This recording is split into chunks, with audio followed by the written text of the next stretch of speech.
বহুদিন পর শপিং মলে একটা কুর্তি পছন্দ হলো। গায়ে ফেলে দেখছিলাম কেমন লাগছে। মেয়েরাই প্রচণ্ড বিরক্ত হয়ে বলল, উফ মা, তোমার এরকম কুর্তিতে মানায় নাকি? মোটা লাগছে।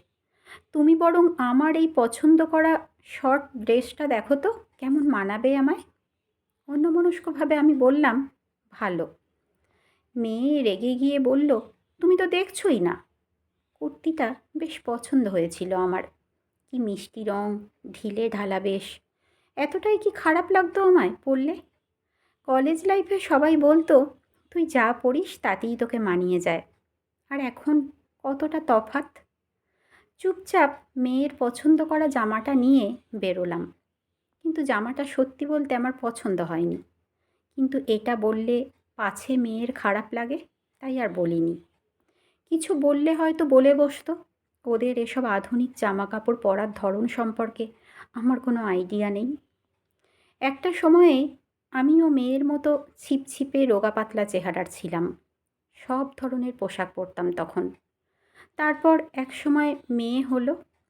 পাতলা পেটে সন্তানকে জায়গা দিতে গিয়ে তা প্রশস্ত হলো। ওজন বাড়ল, আর চেহারার আদল অনেকখানি বদলে গেল। ভেবেছিলাম যোগা করে ডায়েট করে ওজন কমাবো, কিন্তু সংসারের চাপে তা আর হয়ে ওঠেনি। নিজের দিকে তাকানোর সময় আর পাইনি, সন্তানকে ভালো করে মানুষ করতে গিয়ে। আজ সেই মেয়েই বলে বন্ধুদের মাকে দেখিয়ে, দেখেছো ওরা কত স্লিম। অথচ সব পরিবারের সাংসারিক পরিস্থিতি যে এক হয় না, তা বোঝেনি আমার মেয়ে।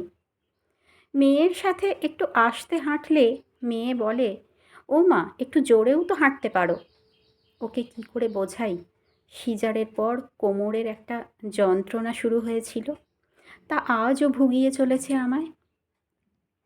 ভোর ভোর উঠে রান্না করে মেয়ের পছন্দের খাবার সামনে সাজিয়ে দেওয়ার পর সে যখন জেদ করে না খেয়ে উঠে যায়, আমারও চেঁচিয়ে বলতে ইচ্ছে করে, এই অসুস্থ শরীরে গরমে দাঁড়িয়ে রান্না করাটা কি কোনো দাম নেই?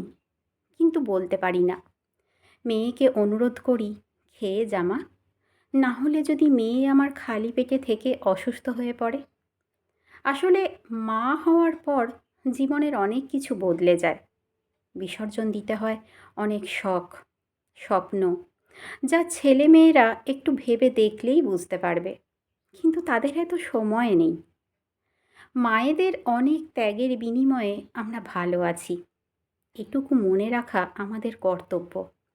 যাদের জন্য আমরা ভালো আছি, তাদের ভালো রাখার দায়িত্বটাও আমাদের। এটা ভুলে গেলে চলবে না।